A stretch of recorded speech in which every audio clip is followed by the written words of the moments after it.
কে কোনো দয়াল বাবা জানে?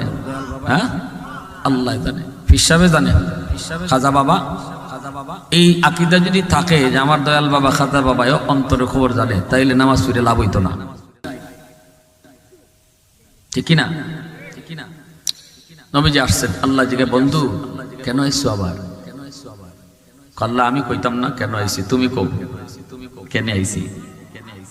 আল্লাহ কয়, বন্ধু জানি 5 ওয়াক্ত উম্মতের লাগি বেশি কষ্ট হইতো না, যাও। তবে আইছো যখন শোনো, একটা খুশির খবর শোনায় দেই। তোমার উম্মতরে আমি আল্লাহ মসজিদের মিনার থেকে ডাইকা ডাইকা নামাজ পড়ায় নিমু। সুবহানাল্লাহ জোরে কও। অতীতের কোন উম্মতের জন্য মসজিদের মিনার থেকে আজানের কোনো ব্যবস্থা ছিল না, কিন্তু এই উম্মতের জন্য নামাজের জন্য ডাকা হয়, ডাকা হয়। এই ডাকটা মুয়াজ্জিন দেয় না, ডাকটা আল্লাহ কই, আল্লাহ নিজে ডাকে।